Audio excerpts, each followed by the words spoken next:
네, 안녕하십니까. 반갑습니다. 원앤원 TV입니다. 대표이사와 함께하는 성경 이야기 속으로. 자, 오늘은 여러분들하고 숨겨진 보화에 대해서 한번 알아보도록 하겠습니다. 마태복음 13장 44절에서 46절까지 나오는 비유인데요. 이 비유를 통해서 주시는 하나님의 그 성령의 깨달음을 한번 알아보도록 하겠습니다.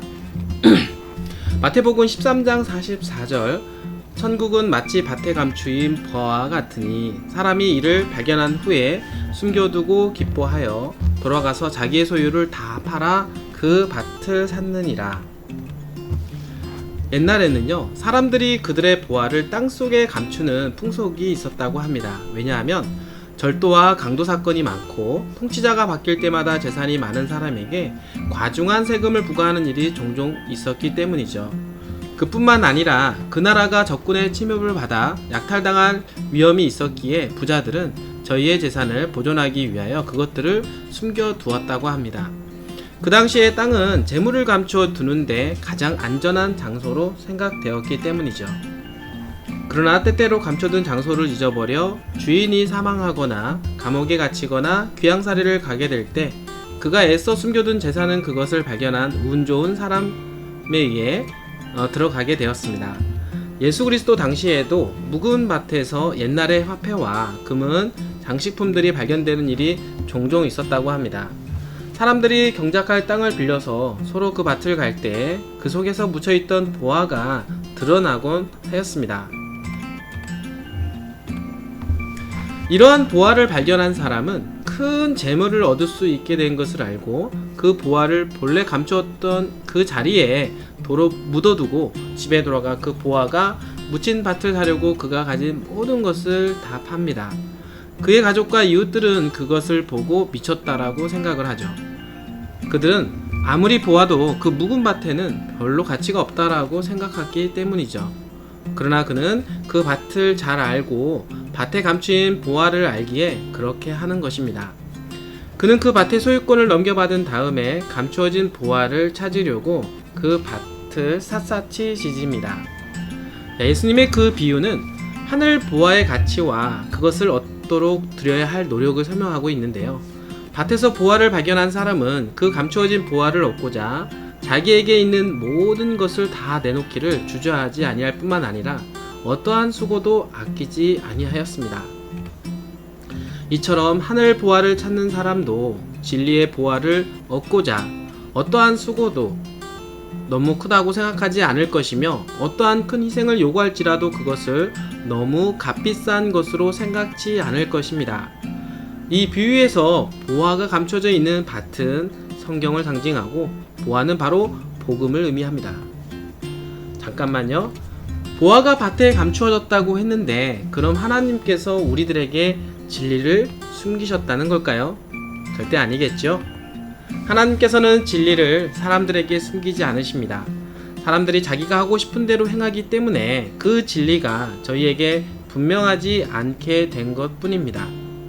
예를 들어 이야기하자면 예수님 당시에 자신이 메시아가 된다는 증거를 유대 백성에게 넉넉하게 주셨고 그분의 교훈은 그들의 생애에 단호한 변화를 요구하였습니다.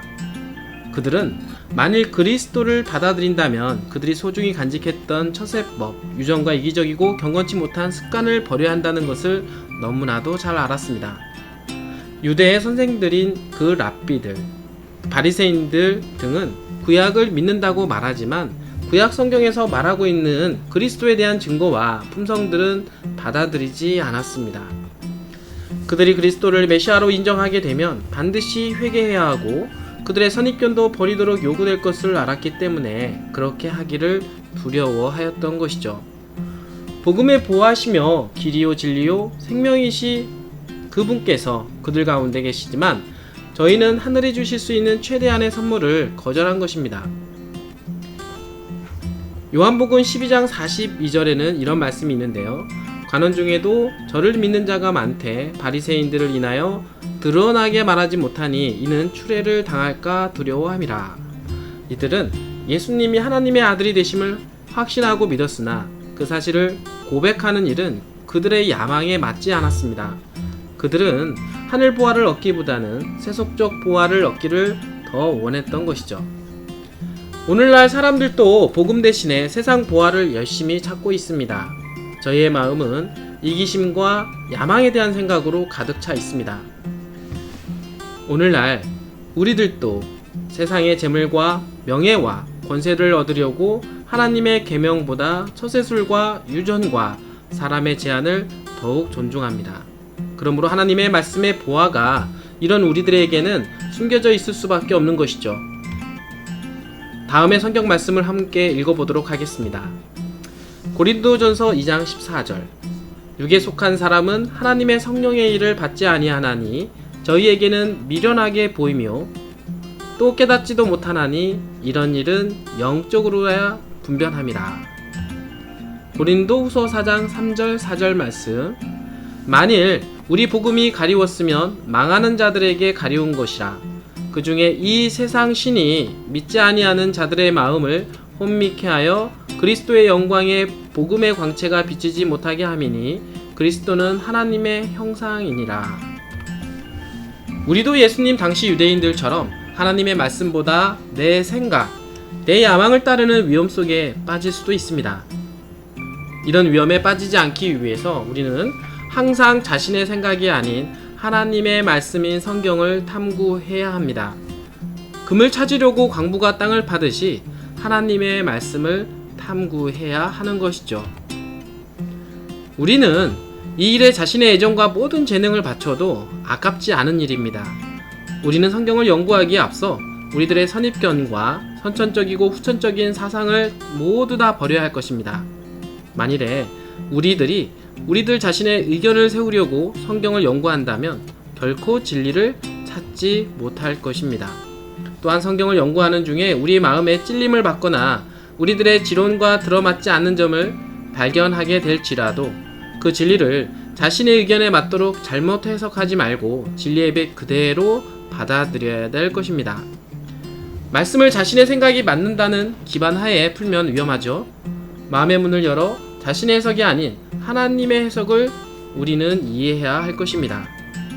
자연의 아름다운 광경을 햇빛이 없으면 밝히 볼 수 없는 것처럼 하나님의 말씀 속에 있는 보화도 의의 광선인 성령께서 우리를 깨우쳐 지도해주지 않으신다면 그 말씀 속의 가치를 우리는 이해할 수 없습니다. 그러므로 우리는 성경을 연구할 때 그 보화를 밝히 보고 그 가치를 바로 이해할 수 있도록 하나님의 성령의 광명한 빛이 그 말씀을 비춰주시도록 기도하며 보아야 합니다. 우리 모두가 진리의 영이신 성령의 인도함을 받아 구원에 이르는 진리를 깨달아 보화를 발견하는 주님의 백성이 되기를 진심으로 소망합니다. 함께 해주신 모든 분들께 진심으로 감사드립니다.